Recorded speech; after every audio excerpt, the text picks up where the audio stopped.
Auzubillahiminash-shaytanir-rajim. Bismillahir-rahmanir-rahim. I have Rashid in front of you, and today we will discuss about retrosynthesis or disconnection. और advance हेटरोसाइकिल में या organic chemistry का ये बहुत important topic है, वो है रेट्रोसाइंथेसिस या इसको हम डिस्कनेक्शन भी कहते हैं।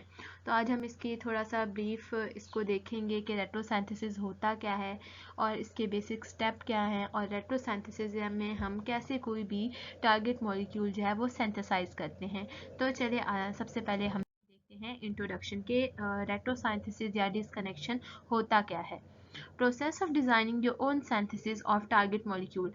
ये बात आप लोगों ने जहन में रखनी है कि रेट्रोसिंथेसिस जब भी हम किसी टारगेट मॉलिक्यूल को सिंथेसाइज करते हैं तो ये इमेजनरी क्लीवेज होती है बॉन्ड्स की। कहीं से भी हम इमेजनरी क्लीवेज करते हैं और देखते हैं कि कैसे हमारे पास जो है कोई भी मॉलिक्यूल सिंथेसाइज होगा।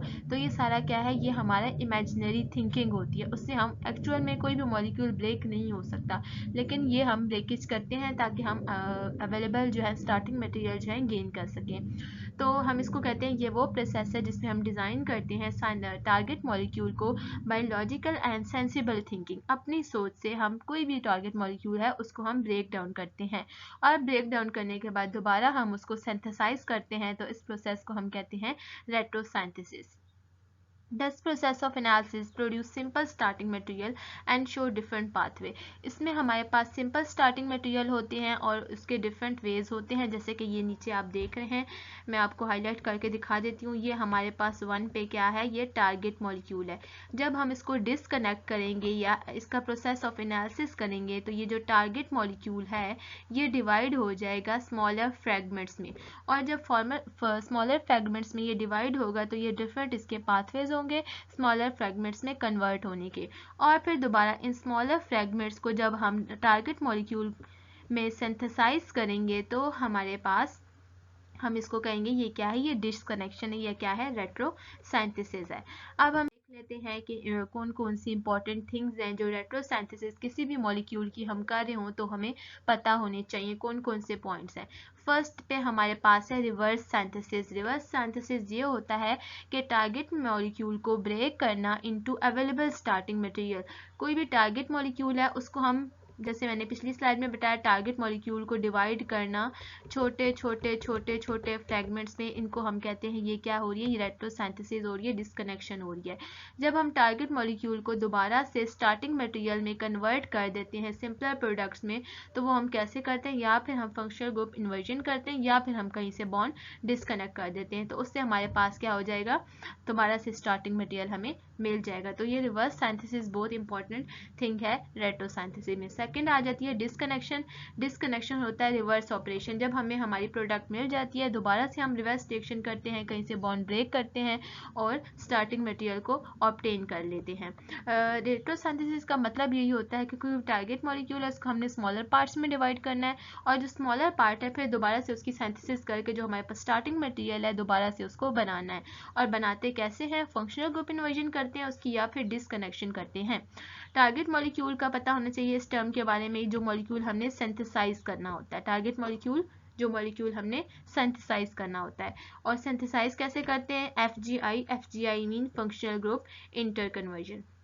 सैंथोन वो होता है जब भी हम किसी टारगेट मॉलिक्यूल को डिवाइड करते हैं फ्रेगमेंट्स में। दो तरह के फ्रेगमेंट्स आते हैं, एक फ्रेगमेंट्स आता है पॉजिटिव साइन वाला, दूसरा आता है नेगेटिव साइन वाला। आपने ये चीज़ याद रखनी है, जिस फ्रेगमेंट में पॉजिटिव चार्ज आएगा वो हमेशा कार्बन होगा, और उससे नेक्स्ट जो हमारे पास फ्रेगमेंट बनेगा उस पर कौन सी चार्ज आएगी, नेगेटिव। और ये पॉजिटिव और नेगेटिव चार्ज जो है हमारे पास जब आती है मॉलिक्यूल को हम डिस्कनेक्ट करते हैं तो हम कहते हैं ये सैंथोन्स हैं। और लास्ट टर्म है सिंथेटिक इक्विवेलेंट। ये क्या होते हैं, ये एक्चुअल सबस्ट्रेट होते हैं जो हमें रिक्वायर होते हैं फॉर कोई भी फॉरवर्ड डायरेक्शन स्टार्ट करने के लिए।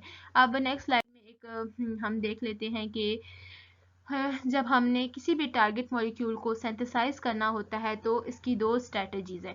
एक होता है एनालिसिस, उसको एनालाइज करना, और दूसरा होता है उसको सिंथेसाइज करना। एनालाइज करते हैं फिर सिंथेसाइज करते हैं। अब हम देखते हैं कि इन दोनों टर्म्स में, एनालिसिस में और सिंथेसिस में क्या डिफरेंस है। एनालिसिस होता है कि सबसे पहले हमारे पास कोई भी मॉलिक्यूल है तो हमने उसमें देखना होता है कि फंक्शनल ग्रुप कौन सा है टारगेट मॉलिक्यूल में। फंक्शनल ग्रुप, फंक्शनल मोइटी कौन सी है, कार्बोनाइल है, अमाइन है, सल्फाइड है, नाइट्रोजन है, जहाँ पे भी कोई फंक्शनल मोइटी हुई उसके साथ से हम बॉन्ड की ब्रेकेज करेंगे। तो एनालिसिस का मतलब ये होता है कि फंक्शनल ग्रुप एनालाइज करना किसी भी टारगेट मॉलिक्यूल में। और सिंथेसिस वो होता है कि प्लान बनाना कि आप लोगों ने कौन कौन से रिएजेंट्स ऐड करने हैं, कौन कौन सी कंडीशन अप्लाई करनी है ताकि हमारे पास टारगेट मॉलिक्यूल जो है वो सिंथेसाइज हो जाए। एनालिसिस में हम डिसकनेक्ट करते हैं टारगेट मॉलिक्यूल में, टारगेट मॉलिक्यूल को ऐसे मेथड से जो हमें पता हो और जो रिलायबल हो, और इसमें मॉडिफाई करते हैं प्रोसीजर अगर हमें ज़रूरत पड़े सिंथेसिस में तो।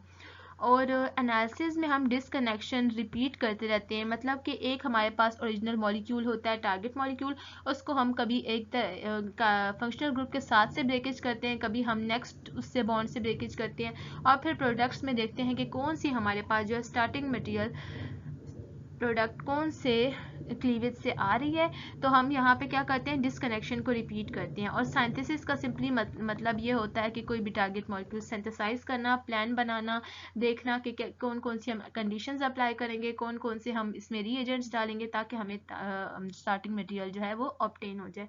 अब नेक्स्ट स्लाइड में हम देख लेते हैं एक छोटी सी एग्जांपल कि रेट्रोसिंथेसिस की रिप्रेजेंटेशन कैसे होती है। Sign for the disconnection is wiggly line. जहां से भी हम डिसकनेक्शन करें तो जिसपे मैंने टिक लगाया है ये वाला विगली साइन है, ये जिसको मैं सर्कल कर रही हूँ। डिसकनेक्शन जहां से भी करें तो आपने डिसकनेक्शन करते वक्त ये वाला साइन लगाना है। अब ये देखें मॉलिक्यूल है, इसको मैं थोड़ा सा आप लोगों को एक्सप्लेन कर देती हूँ कि इसकी हम डिसकनेक्शन कैसे करेंगे। सबसे पहले हमने चीज़ देखी कि हम देखेंगे कि इसमें फंक्शनल ग्रुप कौन सा प्रेजेंट है। इसमें फंक्शनल ग्रुप कौन सा प्रेजेंट है, कार्बोनाइल। अब कार्बोनाइल के नेक्स्ट जो कार्बन है उसके साथ से हम क्लीवेज करेंगे जो कि ये वाला कार्बन है, यहाँ से हम क्लीवेज कर देंगे। तो इसके रिजल्ट में हमारे पास दो तरह के सेंथोन्स आएंगे। मैं आपको बना के दिखा देती हूँ। हमने डायग्राम थोड़ी रफ बन रही है तो इसके लिए सॉरी, लेकिन आप लोग जस्ट समझने पे ध्यान दें। ये हमारे पास है बेंजीन के साथ कार्बोनेट अटैच है। हमने क्या किया, हमने ब्रेकेज यहाँ से की। जब ये बॉन्ड टूट गई तो हमारे पास इस कार्बन पे क्या चार्ज आएगा, पॉजिटिव चार्ज आएगा। ठीक है, बीच में हम लगाएंगे प्लस का साइन, और ये बॉन्ड ब्रेक हो गई है तो हमारे पास यहाँ पे कोई भी प्रोडक्ट नहीं रहा, तो हमारे पास सिर्फ यहाँ पे ये सेंथोन बन रहा है। जहाँ बेसिकली यहाँ पे कोई भी ग्रुप अटैच होता है हम यहाँ पे ले लेते हैं सल्फर, तो यहाँ पे हमारे पास सल्फर के ऊपर नेगेटिव चार्ज होगा क्योंकि इसकी यहाँ से बॉन्ड ब्रेक हो गई है। तो ये दोनों हमारे पास क्या आई, ये दोनों हमारे पास हैं सेंथोन्स, जिसको मैं एस से रिप्रेजेंट कर रही हूँ। तो होप सो आप लोगों को रेट्रोसिंथेसिस का बेसिक नॉलेज हो गया होगा मेरे लेक्चर से। फिर भी इसके अलावा कोई मज़ीद एग्जाम्पल हैं जो आप लोगों को स्टडी करनी है या आप लोगों को समझ नहीं आ रही, या इस स्लाइड्स में से कोई प्रॉब्लम है आप लोगों को कहीं से अंडरस्टैंड नहीं कर पा रहे, तो आप लोग मुझसे कमेंट बॉक्स में पूछ सकते हैं। और सुनने के लिए आप लोगों का बहुत बहुत शुक्रिया। होप सो कि आप लोगों को समझ आई होगी। और अगर आप लोगों को मेरी वीडियो पसंद आई है तो काइंडली आप बेल आइकन पे प्रेस करके इसको सब्सक्राइब कर दें मेरे चैनल को। और कोई भी क्वेरी हो तो आप कमेंट बॉक्स में पूछ सकते हैं। Thank you very much for your attention and अल्लाह हाफिज़।